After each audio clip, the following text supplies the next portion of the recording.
Today is June 12th, and we're here in Middleton, Wisconsin, 2018. And I'm Ryan. I'm Liz. Kathy. Mike. Maggie. And we're joined with Fred Foster. Now, Fred, tell us your story. So, 3 years ago, almost to the day, I was visiting one of our employees in Rome who was in the hospital with cancer, and I started feeling bad. And I went to see his doctor in Rome, who said, oh, it's probably diverticulitis, and he gave me some antibiotics and sent me home.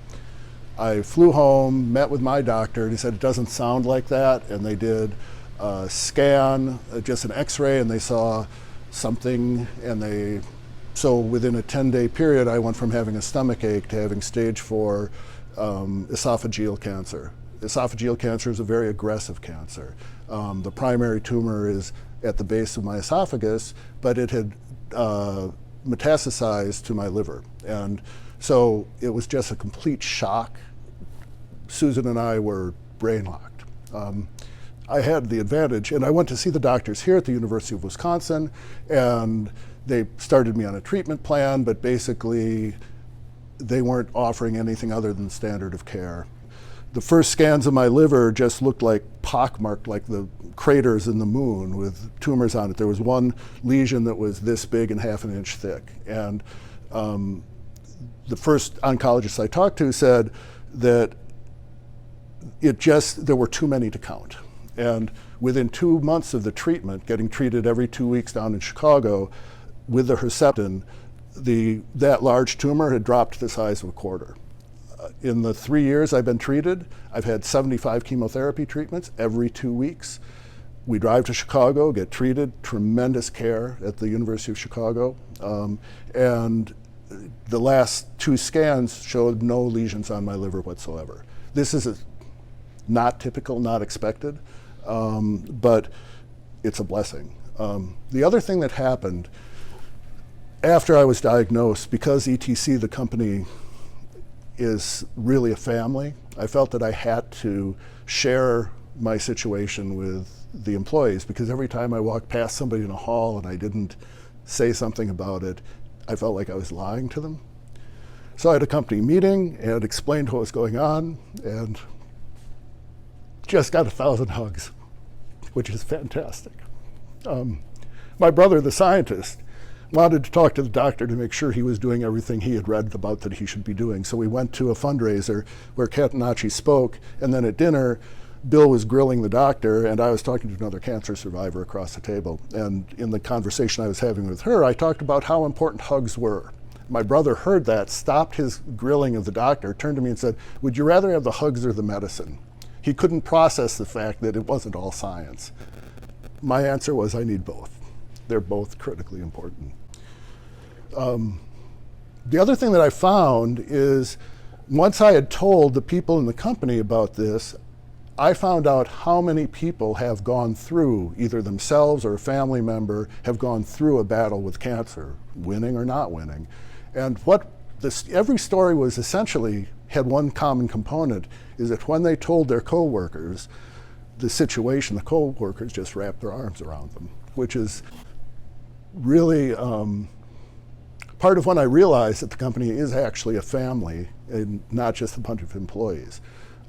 People came to me there was one fellow who had glioblastoma, which is a horrible, horrible brain cancer. And he was able to fight it for 2 years, but we had a stairwell conversation where he became my cancer buddy. And it's very important to have somebody going through a similar thing, because those of you who haven't had to face this directly just don't know how scary it is. So those friendships became even stronger. I think that one of the things that I try to do, because now people come to me when they have a diagnosis that is scary, and I'm happy to talk to them, but one of the things I try to insist that they do is to get a second opinion. Even if you have complete faith in your doctor. And the reaction is to give that faith to the doctor. You're so scared you're going to trust the doctors. But getting a second opinion might just they're doing everything we would do, and then you can have confidence in your doctor. But it might be a situation like I had, which is, oh, there is more we can do. And that second opinion is really important.